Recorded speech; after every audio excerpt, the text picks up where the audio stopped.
Hello दोस्तों, कैसे हो आप सभी। स्वागत है आपका आपके अपने YouTube channel Pawan Singh lectures में। और इस वीडियो में आज का हमारा टॉपिक है उत्तराखंड वीडियो वीपीडी एग्जाम, जो आपका सितंबर माह में होने वाला है। उसी से रिलेटेड टॉप मोस्ट 100 एमसीक्यू हम इस वीडियो में डिस्कस करेंगे, जो लास्ट 10 ईयर पीवाईक्यू पर आधारित होंगे। तो आइए शुरू करते हैं। फर्स्ट क्वेश्चन है, निम्नलिखित में से कौन सा एक सही सुमेलित है।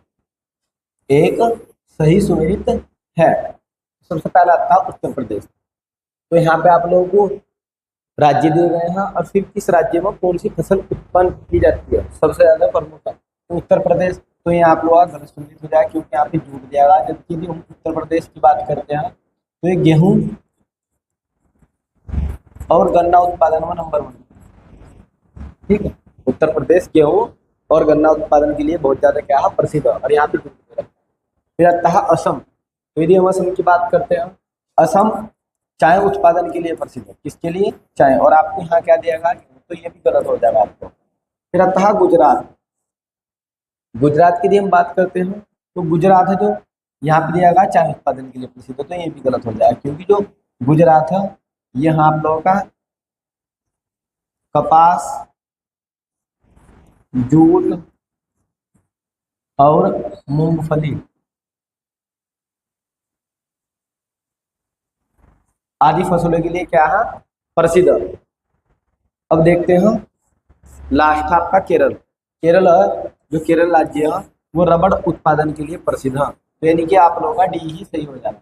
डी सही रूप से क्या है, सुमेलित है। नेक्स्ट देखते हैं। नेक्स्ट क्वेश्चन है, ओम पर्वत कहाँ पर स्थित है। यदि हम ओम पर्वत की बात करते हैं तो उत्तराखंड की पिथौरागढ़ में स्थित है। पिथौरागढ़, तो D is the right answer.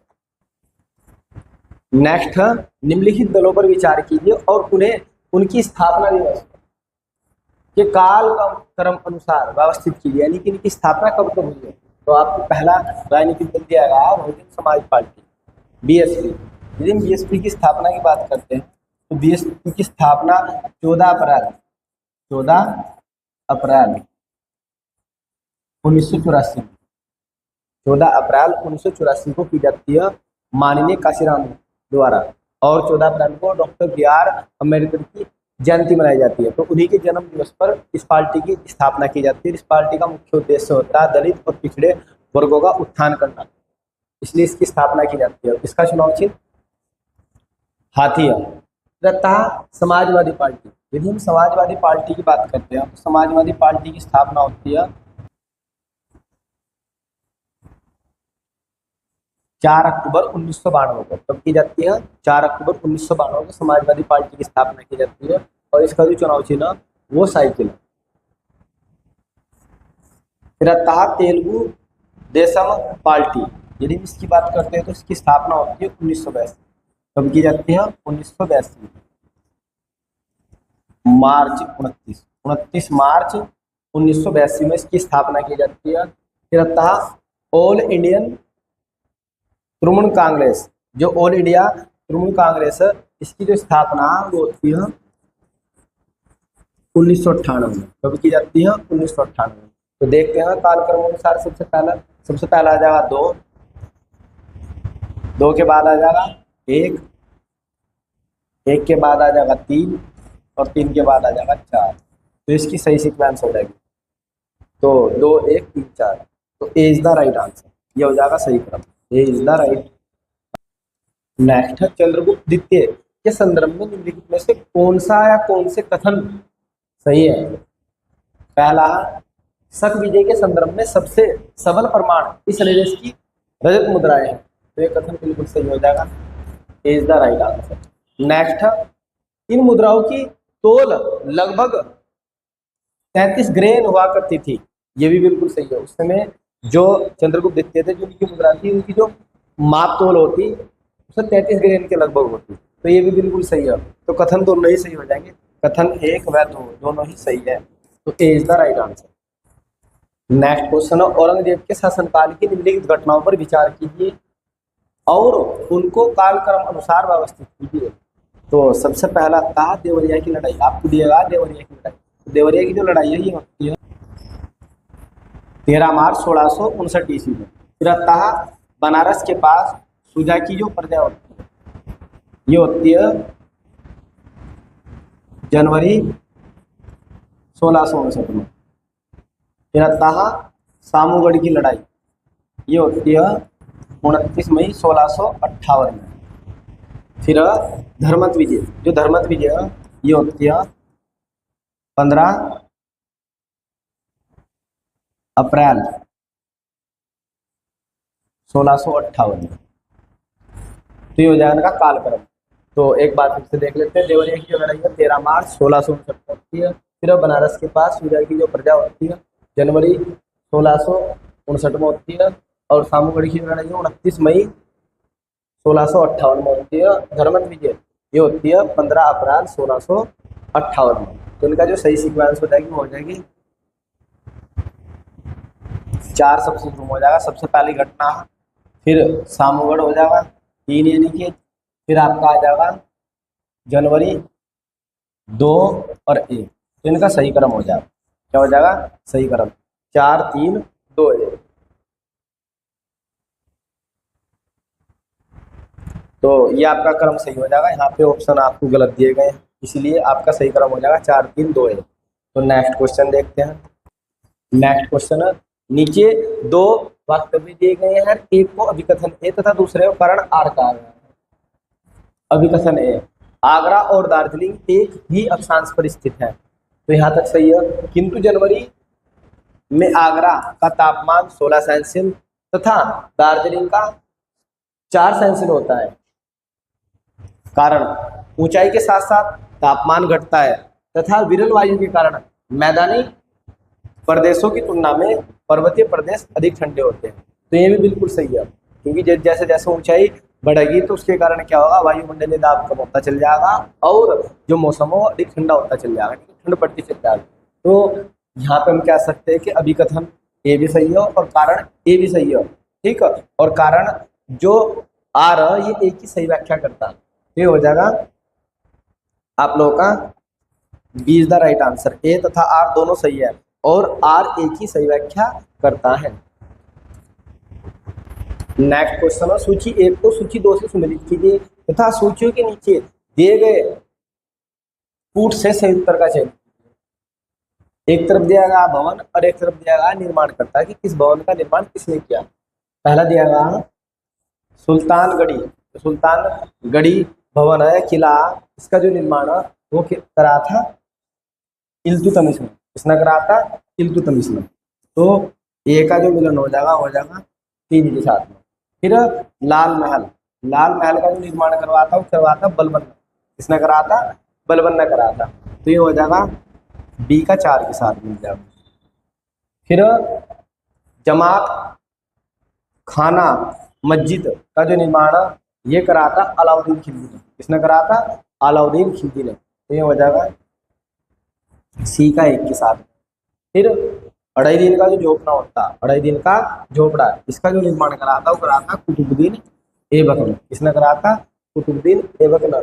और कुतुबुद्दीन ऐबक को लाख बख्श के नाम से भी जाना जाता है, क्योंकि ये लाखों का दान दिया करते थे। और ऐसा माना जाता है कि चौगान खेलते समय घोड़े से गिरकर भी क्या जाती है, मृत्यु हो जाती है। तो ये हो जाएगा आप लोगों का डी का मिल जाएगा 2 के साथ में। तो सीक्वेंस हो जाएगी 3 4 1 2, 3 4 1 2। तो ये हो जाएगा सीधा राइट आंसर 3 4 1 2।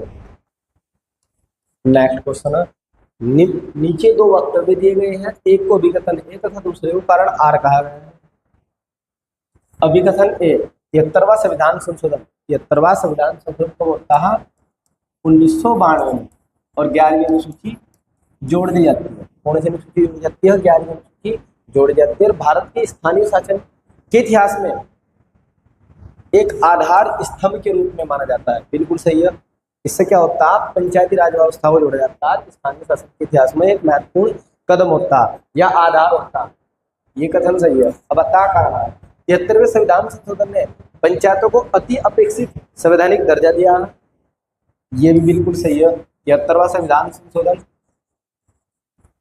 1992 में होता है। और यदि हम बात करते हैं पंचायती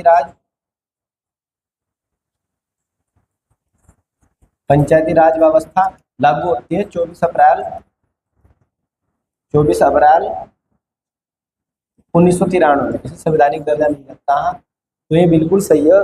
कथन ए भी सही है और कारण आर भी सही है, और कारण आर ए की पुष्टि भी करता है, स्पष्टीकरण भी देता है। तो ये हो जाएगा आप लोगों का B is the right answer. A तथा आर दोनों सही है और आर ए की सही व्याख्या करता है। Next question, Uttar Pradesh. उत्तर प्रदेश में एक जनपद और एक उत्पाद योजना के आधार पर निम्नलिखित युग्मों में से कौन सा एक सही सुमेलित नहीं है? तो उत्तर प्रदेश की बात हो रही, यूपी। पहला अमेठी। अमेठी मूंग के लिए मूंग उत्पादन के लिए जाना जाता है, सही है बिल्कुल। बागपत लकड़ी के खिलौने के लिए प्रसिद्ध है। नेक्स्ट, गौतम बुद्ध नगर रेडीमेड कपड़ों के लिए जाना जाता है। और आगरा, आगरा चर्म उत्पाद के लिए जाना जाता है। तो यहाँ पे आप लोगों को ज़्यादा सही सुमेलित नहीं है, तो ये हो जाएगा बागपत लकड़ी के खिलौने के लिए। तो ये गलत हो जाएगा, ये सही सुमेलित नहीं है, बाकी सभी सही सुमेलित है। नेक्स्ट क्वेश्चन है, बम्बई हाई किससे संबंधित है? यदि हम बम्बई हाई की बात करते हैं तो ये पेट्रोलियम उत्पादन के लिए जाना जाता है, तो सीधा राइट आंसर। नेक्स्ट है, उत्तर प्रदेश के निम्न नगरों पर विचार कीजिए तथा जनसंख्या के आधार पर उन्हें अवरोही क्रम में व्यवस्थित कीजिए। यदि बात करते हैं हम, सबसे बड़ा जो शहर है वो कानपुर, जनसंख्या के आधार पर उत्तर प्रदेश में, तो दो सबसे पहला आ जाएगा अवरोही क्रम। अवरोही का मतलब होता है घटता क्रम, तो जो सबसे ज्यादा जनसंख्या वाला वो सबसे पहला आ रहा है। तो फिर कानपुर है, कानपुर के बाद लखनऊ आता है, लखनऊ के बाद गाजियाबाद है, और गाजियाबाद के बाद आगरा। तो ये हो जाएगा आप लोग का 2 2 4 1 3, तो D is the right answer. Next है, नीचे दो वक्तव्य दिए गए हैं, एक को विकथन ए तथा दूसरे को कारण आर कहा गया है। पहला, भूमध्य सागरीय जलवायु के क्षेत्रों में वर्षा शीत ऋतु में होती है। कथन बिल्कुल सही है, यहाँ पर शीत ऋतु में अधिकतम वर्षा देखने को मिलती है, जिसके कारण यहाँ पर अत्यधिक सर्दी भी होती है, ठंड होती है। कारण आ रहा, गर्मियों में ये क्षेत्र शुष्क का मतलब यहाँ पर ज्यादा गर्मी रहती है, स्थलीय हवाओं के प्रभाव में रहती है, ये भी सही है। और यहाँ पर क्या होता है, गर्मियों में अत्यधिक गर्मियाँ रहती है और शुष्क हवाओं के प्रभाव में क्षेत्र रहता है, तो ये भी बिल्कुल सही है। तो यहाँ पे हम कह सकते हैं कि अभिकथन ए तथा कारण आर दोनों सही है, और जो कारण आर है वो एक व्याख्या करता है, तो हो जाएगा B is the right answer. Next, निम्नलिखित घटनाओं पर विचार कीजिए तथा उनको काल क्रमानुसार व्यवस्थित कीजिए। सबसे पहला था गदर पार्टी। गदर पार्टी की जो स्थापना वो होती है 1913 में। कब होती है? 1913 में इसकी स्थापना होती है लाला हरदयाल द्वारा। फिर आता है चिटगांव शास्त्रागार छापा, ये होता है 1930 में। कब होता है? 1930 में होता है। फिर आता है बर्लिन में इंडियन इंडिपेंडेंट कमेटी की जो स्थापना होती है, ये होती है 1914 में। फिर आता है केंद्रीय असेंबली बम कांड, ये होता है 1929 में। 1929 में। तो सही सीक्वेंस हो जाएगी, सबसे पहले घटना होती है 1, फिर हो जाएगी दूसरी घटना 3, फिर हो जाएगी 4, और फिर हो जाएगी 2। तो हो जाएगा 1 3 4 2, 1 3 4 2, तो A is the right answer. Next है, भारत में कृषि क्षेत्रों में छूट फार्म सब्सिडी के संदर्भ में निम्नलिखित कथनों पर विचार कीजिए। तो कथन पर विचार करते हैं, भारत में इनपुट सब्सिडी जैसे कि उर्वरक पर दिए जाने वाली अप्रत्यक्ष फार्म सब्सिडी के अंतर्गत आती है। तो ये कथन गलत हो जाएगा, क्योंकि जो सब्सिडी है अप्रत्यक्ष फार्म सब्सिडी के अंतर्गत नहीं आती, ये आती है प्रत्यक्ष फार्म सब्सिडी के अंतर्गत आती है, इसलिए ये कथन गलत होगा। दूसरा कथन पर विचार करते हैं, किसानों को बिजली एवं सिंचाई पर दी जाने वाली कटौतियां प्रत्यक्ष फार्म सब्सिडी के अंतर्गत आती है, ये बिल्कुल सही है, करेक्ट ऑप्शन। तो दूसरा सही है, पहला गलत है। फिर देखते हैं हम, विश्व व्यापार संगठन WTO के कृषि संबंधित प्रावधान प्रत्यक्ष फार्म सब्सिडी की अनुमति देते हैं, परंतु अप्रत्यक्ष पर रोक लगाते हैं। बिल्कुल सही कथन है, ये प्रत्यक्ष पर अनुमति देते हैं, जो अप्रत्यक्ष सब्सिडी है उस पर रोक लगा देते हैं, प्रतिबंध। तो ये भी सही हो जाएगा कथन आप लोगों का। नेक्स्ट देखते हैं, भारत में सरकारों द्वारा दी जाने वाली सभी सब्सिडियां अप्रत्यक्ष श्रेणी में आती है। ये कथन गलत हो जाएगा। ये कह रहा है कि अप्रत्यक्ष श्रेणी में आती है, जबकि ऐसा नहीं है। ये दोनों श्रेणी में आती है, और प्रत्यक्ष श्रेणी में भी आती है। प्रत्यक्ष प्लस अप्रत्यक्ष श्रेणी में आती है। एक बार फिर से, भारत सरकारों द्वारा दी जाने वाली सभी सब्सिडियां प्रत्यक्ष और अप्रत्यक्ष श्रेणी में आती है, दोनों ही श्रेणी में आती है। यहाँ पे बोलेगा अप्रत्यक्ष श्रेणी, तो इसलिए क्या हो जाएगा, ये कथन गलत हो जाएगा। तो हम कह सकते हैं दो कथन सही है। नीचे दिए गए कूट की सहायता से सही कथन का चयन करें। सही सही का, तो सही कौन सा था, दूसरा सही था, और कौन सा सही था, तीसरा। बाकी दोनों कहते गलत। तो 2 और 3 सही हो जाएंगे। तो D is the right answer, 2 और 3 सही है। नेक्स्ट क्वेश्चन है, निम्नलिखित कथनों में से कौन से दो सही सुमेलित है। पूछ रहे कि 2 सही सुमेलित है और 2 गलत है। तो देखते हैं। पहला है केरिया जनजाति, ये पाई जाती है उड़ीसा में, तो ये सही सुमेलित है, करेक्ट एकदम से, उड़ीसा में मिलती है। फिर आता है कुकी जनजाति। यदि हम कुकी जनजाति की बात करते हैं तो ये मणिपुर में पाई जाती है। मणिपुर, नागालैंड, मिजोरम, तो यहाँ पे देखने को मिलती है कुकी जनजाति, और यहाँ पे आपको दिया गया उत्तर प्रदेश, तो ये गलत सुमेलित हो जाएगा, ये सही सुमेलित नहीं है। फिर आता है या नदी जनजाति। जो या नदी जनजाति है ये पाई जाती है आंध्र प्रदेश में। कहाँ पाई जाती है, आंध्र प्रदेश में।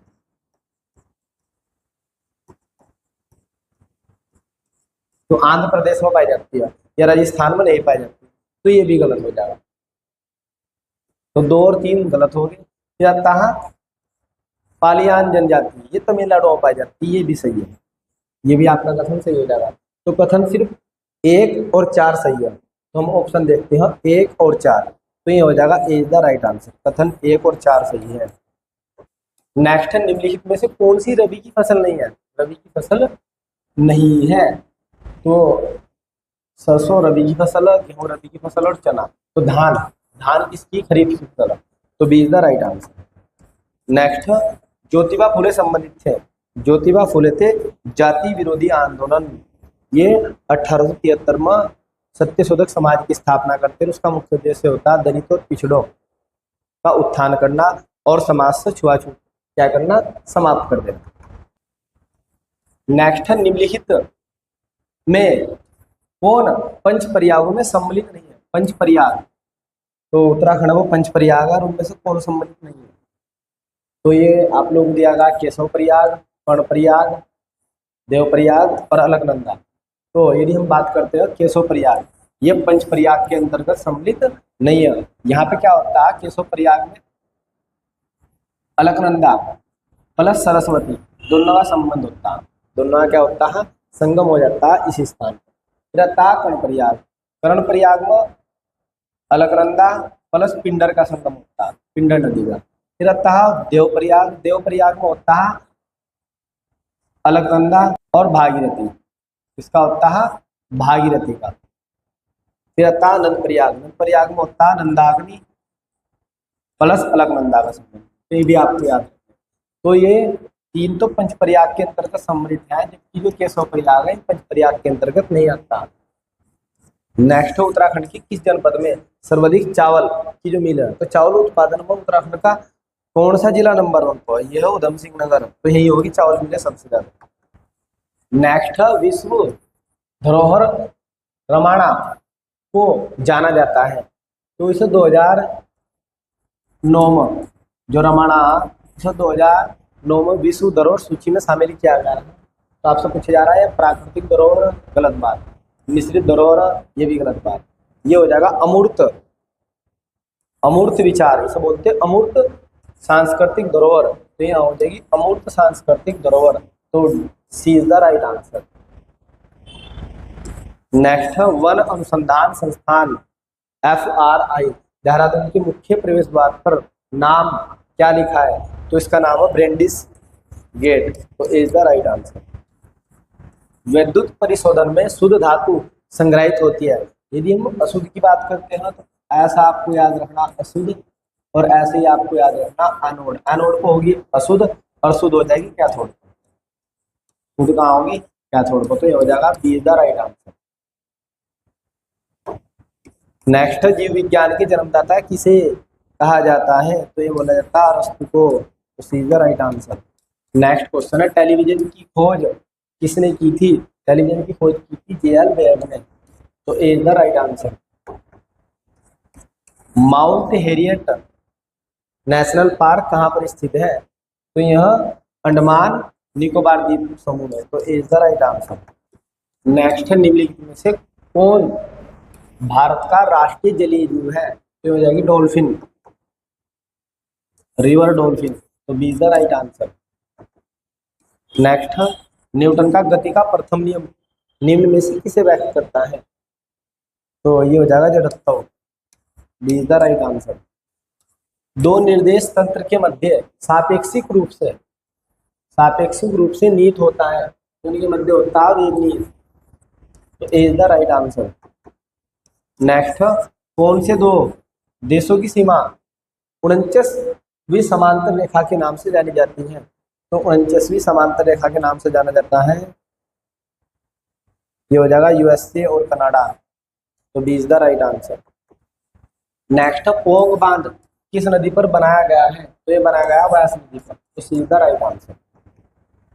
नेक्स्ट, जोन्सनबर्ग किस के लिए प्रसिद्ध है? तो ये प्रसिद्ध स्वर्ण खान के लिए। तो B is the right answer.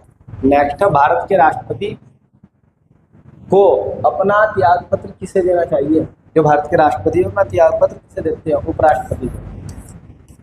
और उपराष्ट्रपति राष्ट्रपति को देते हैं त्याग पत्र। भारत के राष्ट्रपति के विरुद्ध महाभियोग का प्रस्ताव कहाँ लाया जाता है? तो ये किसी भी सदन में लाया जा सकता है, उस सदन या निम्न सदन। वर्ष 14 दिन पहले बताना होता है लिखित रूप से। तो ये हो जाएगा किसी भी सदन में। नेक्स्ट, कंप्यूटर हार्डवेयर पर चलने के लिए प्रोग्राम तैयार करने वाले व्यक्ति को कहते हैं? प्रोग्रामर। तो B is the right answer. Next, निम्न में से कौन सा रिकॉर्ड बेस्ड लॉजिकल मॉडल है? ये हो जाएगा नेटवर्क मॉडल। तो B is the right answer. Next, निम्नलिखित नाटकों में से कौन सा हर्षवर्धन के द्वारा नहीं लिखा गया है? तो हर्षवर्धन ने कौन सा नहीं लिखा? तो हर्षचरित, ये हर्षवर्धन ने नहीं लिखा।